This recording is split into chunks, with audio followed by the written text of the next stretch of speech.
Every September, once the leaves start falling, the air gets a bit colder, and the old building that used to be a Kmart becomes a spirit Halloween, I enter my cozy era. I put on my sweater that makes me look like an 80-year-old man, I sit on the couch all day screaming incomprehensible swear words while watching football, and overall, the atmosphere during the fall is so relaxing, to the point that it makes me want to cuddle up under a blanket and play some quote-unquote cozy games. I feel like the term cozy game is a prominent concept on the internet nowadays, to the point that there's an entire niche of people that create content entirely about this genre of game. If you aren't familiar with what a cozy game is, it's basically an unofficial genre of video game that emphasizes non-violence and more relaxing gameplay. Now, personally, although I do find myself playing these kinds of games during the fall months, I am not the biggest fan of cozy games. Maybe it's because I lack the attention span to sit down and play a game like Stardew Valley, but my whole life I have never found much of an interest in these types of games, except for one series. Animal Crossing. Okay, I know none of you are surprised by that fact, since I'm quite literally a Nintendo goblin and yap about the 3DS 24/7, but the fact that I loved Animal Crossing so much as a child is pretty uncharacteristic for me, since I grew up during an era that was, how do I say this? Not cozy? Yeah, although I was a Nintendo kid and played my fair share of Goo Goo Gaga baby games according to the manly gamers, I was also very much an Xbox 360 kid. I would spend hours upon hours playing Black Ops 2, Modern Warfare 3, and GTA 5 with my closest friends, even though we were all way too young to be playing those games, and when I wasn't playing on my Xbox 360, the games I would play on my DS and 3DS would not be defined as cozy. These games required non-stop action, so the little people in my brain would be happy. But still, amongst all the action and violence in the games I was playing, I would always make time to play Animal Crossing. Now, I didn't get into Animal Crossing until I was in middle school around 2016, and my introduction to this franchise is a bit odd in comparison to most people's. But even while being late to the party, I was able to grow a connection with this series that I still hold dearly. So today, I would like to talk about my favorite Animal Crossing games and the memories I've made with them over the years. Funny enough, my introduction to Animal Crossing was not even from an Animal Crossing game itself. Instead, the first time I ever interacted with the series was from Super Smash Bros. First, in Smash Brawl, we saw the Smashville stage, which of course is inspired by the Animal Crossing universe, but I truly learned about this series when Villager made its way to Smash 4. To this day, I will always remember watching the Villager Smash announcement, and at the time I was thinking in my head, wow, this is a pretty lame character. Okay, I'm sorry, I know, Villager is an iconic member of the Nintendo universe. But at the time, I was an uncultured child and had zero interest in this little guy being included in the game because he looked so normal and boring. Instead, I wanted someone cool, like Master Chief. Regardless of my initial reaction to Villager in Smash, it helped introduce me to the series of games since I played as Villager from time to time, and then also I became very familiar with this character because the Villager amiibo was one of the most valuable trinkets on the planet in 2014 since no one was able to find it. Seeing all this Villager and Animal Crossing representation around me helped gradually increase my interest in the Animal Crossing franchise, and very quickly this interest led to me getting my first ever Animal Crossing game about a year after the release of Smash 4. It was September of 2015, and just a couple months prior, during my birthday in June, I was given a boatload of GameStop gift cards. At that point in my life, all I would ask my family to give me during birthdays and different holidays were GameStop gift cards so I could be a little gluttonous goblin and buy games that I would spend 30 minutes playing, and luckily I saved just enough on one of these gift cards I received to get my first ever Animal Crossing game, Animal Crossing New Happy Home Designer! Yeah, this may come as a surprise since I'm a D1 3DS glazer, and when people think of Animal Crossing and the 3DS, they think of New Leaf, for the right reasons obviously, since this game is perfect. But funny enough, this game was not my first in the series, since that honor goes to Happy Home Designer. I'm gonna be honest, when I was at the store purchasing this game, I had done no research about any of the Animal Crossing games on the console, and instead I bought Happy Home Designer since it was just released that month, so in my brain I thought new game equals good. Of course, I have come to learn that this game is considerably different in comparison to the other Animal Crossing games, since it is a spin-off to the main series, but at the time, I did not know this whatsoever. So going into my playthrough, I thought this was gonna be the stereotypical Animal Crossing experience.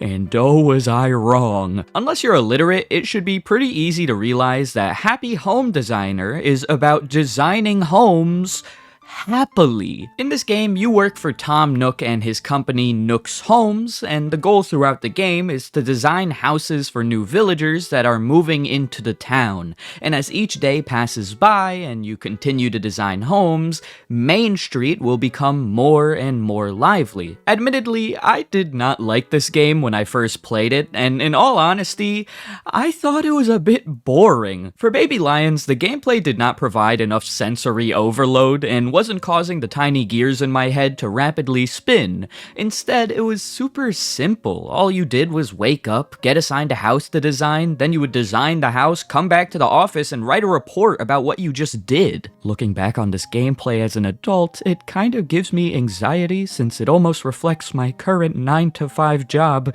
a bit too much, especially the sound effects of the office with Lottie just typing all day. Yeah, for a 12-year-old kid who was overdosing on FPS games on a daily basis, Happy Home Designer was not for me whatsoever. So only a couple days after buying it, I dropped it and let it sit on my shelf for a good amount of time. It wasn't until December of 2015, about 2 months after I originally bought the game, when I would pick it back up and give it another shot. For some context, I was deep into playing A Link Between Worlds at this time, since it was when my Zelda addiction was at its peak, but as most people can agree, you always need to take a step away from your favorite games to play something new. So in my case, instead of going back to something like CSGO on my PC, I picked up Happy Home Designer. And unlike the LaiyenZ of 2 months ago in September, I was a new man, a grown man, some would say. And instead of immediately getting bored of this game's gameplay, I actually got invested in it. Designing each home based on what the villagers wanted no longer felt like a yawn-inducing chore, and instead was really enjoyable. Another major reason why I think I started to love this game a bit more was because it was during that era when everyone was making gaming setup videos on this website. These videos took over a big part of my YouTube algorithm, and it caused Baby Lions to gain an obsession with interior design. Sadly, as a 12-year-old, I didn't have the disposable income to buy homes and design different rooms, so I used this game as my outlet to do that. No matter what the villager actually wanted in their house, I would always find an excuse to make each room in the game feel like some sort of gaming setup variation, whether it was by giving every villager a massive flat screen TV or an insane desk setup. I used this game as a way of reflecting what I would design my room like in real life. This quickly became one of my favorite activities to do, and I found myself picking my 3DS up from time to time just to design a room real quick before I went to school, had to go out, or went to bed. Another major reason why I grew so attached to this game around the winter of 2015 was because of one very specific instance when my power had gone out after a pretty strong snowstorm. Due to this storm, I was already off of school, so my little brother and I spent most of the day just playing video games together, but once the power went out, that quickly stopped. You have to realize I was a kid that grew up surrounded by technology 24/7, so having the power go out was one of the most life-altering events that could have happened to me. Of course, I did go out and play in the snow for a bit, but once I grew bored of that, I was truly stumped on what to do.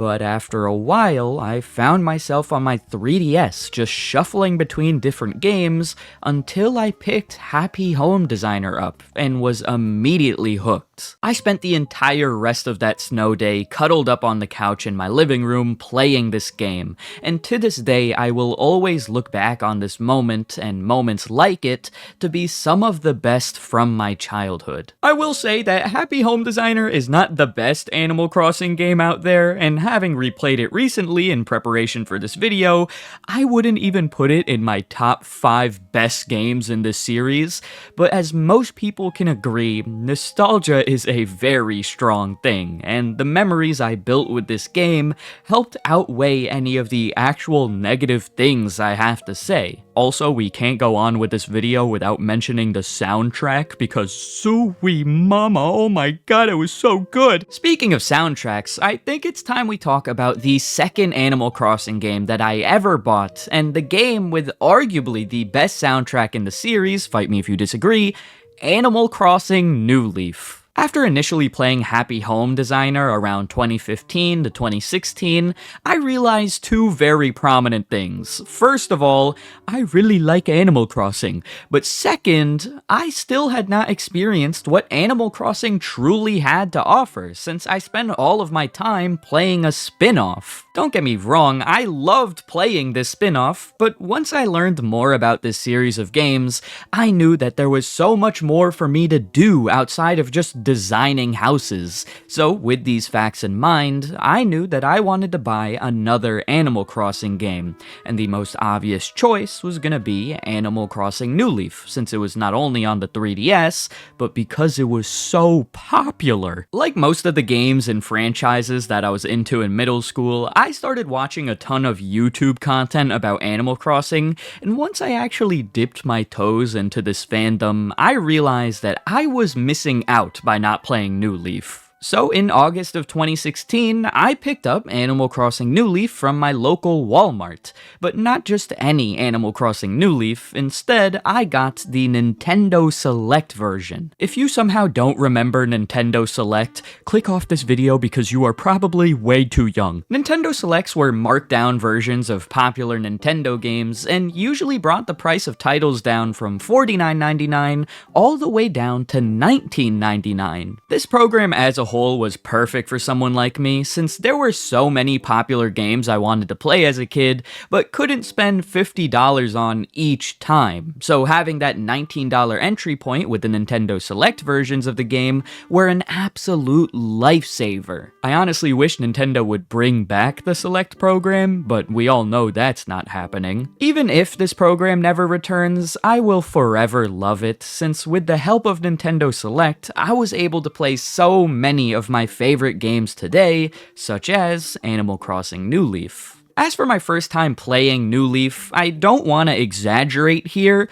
but it quite literally changed my entire perspective on life. Like I said at the beginning of this video, the Animal Crossing series is one that I always go back to when the fall and winter months approach, and I think a major reason for this is because of when I first played New Leaf. September was just rolling in after I originally bought this game, and I remember being completely consumed by this title for a majority of that fall. Right when I put this game in my 3DS for the first time and saw the opening cutscene, I knew this was gonna become one of my favorite games ever, but I never realized to what level. I spent every waking moment on my 3DS playing this game during the fall and winter months of 2016, at least when I wasn't playing Mario Maker 3DS, of course. Like I said, I was hooked on this game right from the beginning, thanks to the opening cutscene with Rover on the train, since it felt so personal, and with each question that Rover would ask, I began to feel like I was building my own little universe that was unique to me. I got to choose the layout of my town, the name, and all the creative choices that I made helped me build a connection with this game right from the get-go, because I knew that no one else would have the exact same experience as me. I also really enjoyed the story, and I say story very lightly since this game doesn't really have a story because the gameplay isn't driven by a plot. But for those of you who are not familiar, the loose concept of a story in this game is that you're actually the mayor of this town that you're moving into. Yeah, I know, it doesn't really make any sense. You would think that known tax fraud committer Tom Nook and his accomplice Isabel would be more careful when recognizing who the new mayor is in their town, but also at the same time, Tom Nook and Isabel may have chosen me as the mayor because I am inexperienced and wouldn't be able to call them out on the multitude of felonies they are committing under my nose in the town. Or maybe none of the things I'm saying make any sense, and in reality, the reason I'm the mayor of the town is because it's a lighthearted concept that Nintendo wanted to make in their game about anthropomorphic animals that speak a weird language. Once you learn about your new job of being mayor that you had no intention of doing, you then have to find an area in the town where you want to place your new home. And while doing this, you're given the opportunity to meet the 5 other residents that are currently living in the town with you. I remember when I first met the villagers in the town of my first New Leaf playthrough, I fell in love with them. They were my community, my support system, and my family that I never had. Well, other than my actual family that I did have. I just loved the 5 villagers in my town at the time. I will say I only remember 3 of them distinctly, and they were Agent S, Alfonso, and Apollo. For a lack of better words, since I'm not some literary demon, these villagers were #goated. They each had their own unique personality, and when I would check up on them on a daily basis, they always had some new, funny, quirky thing to say to me. They felt so alive to me when I was younger, and this feeling that I got from them is why I spent so much time playing this game. Even if I wasn't sinking multiple hours into the game each day, I was still checking up on my town no matter what, whether it was before the school day or while I was sitting in the car. I was also fortunate enough to have a couple friends who were actually playing New Leaf around the same time as me, so whenever we were hanging out, we would always talk about our towns, the villagers living in them, and the different experiences we were having. What was even more exciting was the fact that my friends could actually visit my town, with the help of Porter, of course. This minor feature of being able to visit other people's towns made this game feel like such a large universe in baby LaiyenZ's eyes, since I wasn't limited to just the town that I was building. Instead, I could explore the world. Now, I must say that my biggest regret with New Leaf's multiplayer functionality is never playing the game with multiple residents on one island. The game had a feature that would allow up to 4 people to live in one town, and for some reason, I never actually played the game using this feature. To this day, I still want to start a playthrough of New Leaf with a couple of my friends all on one island, but just haven't gotten around to doing it. My first playthrough of New Leaf lasted about 4 months, all the way into December, and this was also when I began to tone down the amount I was spending on this game. By December, I had already made good progress in my town, and the tree in my plaza had grown a ton, so I really did not see much of a reason to continue playing this game. But one thing really confused me. When the hell does the game end? I kept playing and playing, but never understood how the hell I was gonna see the game's end credits roll. It wasn't until I watched a Chugga Conroy video of his New Leaf playthrough when I finally realized how to roll the end credits in this game, and when I did, I cried. Yeah, this game unironically may be the first one to ever make me cry, since watching the end credits, seeing the history of the villagers that lived in my town, and hearing the music all simultaneously tugged at my heartstrings. Also, after seeing these credits for the first time, I felt like it was the perfect moment to conclude my New Leaf adventure, so I went to see Porter and left my town. There is nothing but good things I can say about Animal Crossing New Leaf, and to this day it remains as one of my favorite games in this franchise. Part of the reason can be nostalgia, of course, but I do wholeheartedly believe that this is the best Animal Crossing experience one can ask for, and if you've never played Animal Crossing before, I would highly recommend making this your first game. Once I completed New Leaf, there was a major weight lifted off my shoulders, since I knew that I finally got the chance to play a real Animal Crossing game, but at the same time, I wanted to play more, so after beating New Leaf, I began to think about what game in this franchise I would play next. This was not gonna be a simple choice to make, which may sound kind of dumb since other than the 2 Animal Crossing games I had already played, there were only 3 other games to choose from. Even with the limited amount of choices, this decision was gonna be super difficult because the games were all on relatively older consoles, meaning I couldn't just walk into Target and buy them anymore. These games included Animal Crossing on the GameCube, Animal Crossing Wild World on the Nintendo DS, and Animal Crossing City Folk on the Wii. Some of you may be thinking the most obvious choice I would make would be Animal Crossing Wild World, since it was originally released on the Nintendo DS, and it's pretty well documented that I spent an entire decade of my life strictly playing on handheld Nintendo consoles. But to most people's surprise, including myself, the next Animal Crossing game that I would play and grow to love was Animal Crossing City Folk. Now, there was a big gap between the time I played Animal Crossing New Leaf and the time I picked up Animal Crossing City Folk, since if you aren't caught up on the LaiyenZ gaming timeline, I stopped playing New Leaf around the end of 2016/beginning of 2017, and some of you may know this, but there was a major gaming event at the beginning of 2017. Yeah, the Nintendo Switch consumed my entire life from March 2017 all the way up until right now. Yup, I own 4 Nintendo Switches. Don't know why. Even with my intense Nintendo Switch addiction, I still found time to play some other consoles here and there, specifically my Nintendo Wii, which I surprisingly played a lot during the summer of 2017 because I found myself streaming a ton of Wii games here on YouTube. That's a bit of LaiyenZ lore for you, but throughout 2017, I streamed a ton of GameCube and Wii games for whatever reason, so the Wii ended up becoming my second most played console that year. During this streaming binge I was having, I would constantly look for old Wii games that I could stream whenever I visited thrift stores or went to garage sales, and on one lucky day, I stumbled across Animal Crossing City Folk for 5 buckaroos. This was like getting the jackpot at the casino, winning the lottery, hitting on a 13-leg parlay.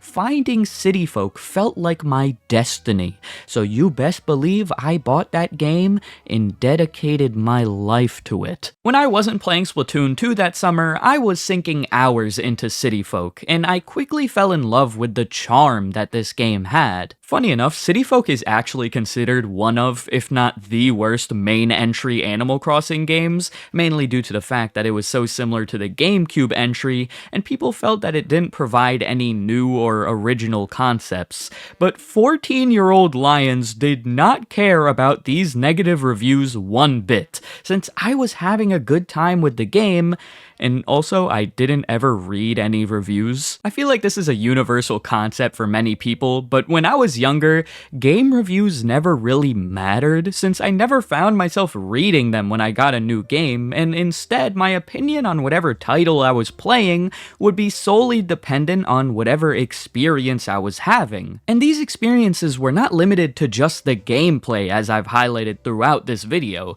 since my opinion and love for certain titles is based on when I played the game and the specific memories I can look back on of it. This is why I consider City Folk to be one of my favorite Animal Crossing games, not necessarily because it's one of the best Animal Crossing games, but because I have such fond memories of playing it when I was younger. City Folk opens up with our friend Rover, similar to the opening scene of New Leaf, and we're both seated in a bus heading to the new town where I'll be living. This opening scene blasted me in the face with nostalgia, even though I had only played New Leaf less than a year prior, but the feeling I had at the beginning of this game was so reminiscent of what I had felt with New Leaf. After providing Rover with my basic information, I arrive at the town, and what the hell? Why does my villager look like that? Why is he so short and stubby? The drop-off in graphics from New Leaf to City Folk cannot be overstated, and the whiplash that I felt when I first saw my villager in this game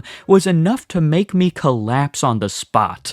But at the same time, I kinda liked it, because he looked goofy. It took a bit of time for me to get acclimated to City Folk for a number of reasons. First of all, the graphics, as I've mentioned, but also the actual mechanics of the game were slightly annoying. You can't necessarily blame the game itself, since it was on the Wii, and by 2017, the concept of using the Wiimote's motion controls was such a foreign concept. However, once I got the hang of the game, things were smooth sailing, and I found myself quickly descending deep into this game. As I did with New Leaf, I would make sure to check up on my town daily, and I always looked forward to the different events that this game had to offer, such as the flea market, the bug off, and once the fall months rolled around, we had events like the autumn moon, and of course, Halloween. Not to sound like a loser, but City Folk felt like a second life that I was living, and I grew to love the independence of living on my own in this small community. Outside of the events and other daily activities in this game, my favorite part of City Folk was the city itself. As you can assume from the title of the game, the main gimmick of this entry was the city location that was added, and for many, this was a pretty underwhelming addition, but for baby LaiyenZ, I adored it. The music and the atmosphere of this location in the game made me want to spend all my time here, just wandering around the area, talking to different villagers, and exploring the variety of buildings. Looking back on it, the city was pretty limited in terms of things to do, and in recent years I have gone back and played City Folk just to realize that, yeah, it's not the best Animal Crossing game, but I will still forever chalk it in as one of my favorites because of that time I had with it. So, those are my 3 favorite Animal Crossing games. One makes a ton of sense, since many believe it's the best game in the series, and the other 2, well, if I said they were my favorite without the context of this video, I would probably get sent to an asylum. Now, you may be wondering, what about the other Animal Crossing games? Is there a reason why they aren't on my list of favorites?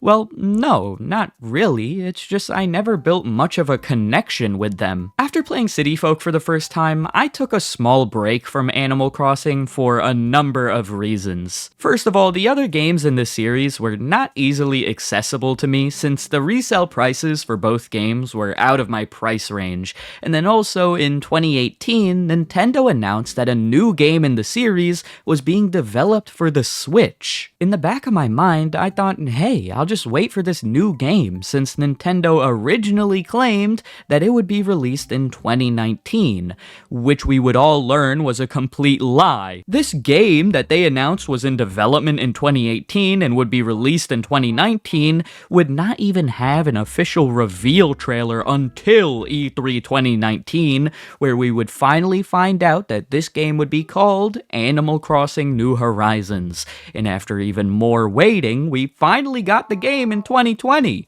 during a global lockdown. Yeah, I have an entire video dedicated to Animal Crossing New Horizons that I want to make eventually, since I have a bit of a love-hate relationship with this game, like many of us do, and I would like to talk about the different memories and personal experiences I was able to have with this title in particular. Also, over the past 2 years, I actually have gotten the chance to finally play the original Animal Crossing, as well as Wild World, but sadly, I have not been able to sink as many hours into them in comparison to the other games in this series. However, with the fall and spooky season basically knocking at all our front doors, I think now is the perfect time for me to finally pick one of these games back up and potentially have a new game to add to my list of favorites. Alrighty, thank you all so much for watching this video, and if you made it to this point, you are #GOAT. Comment down below the memories you have with this franchise and what your favorite game is.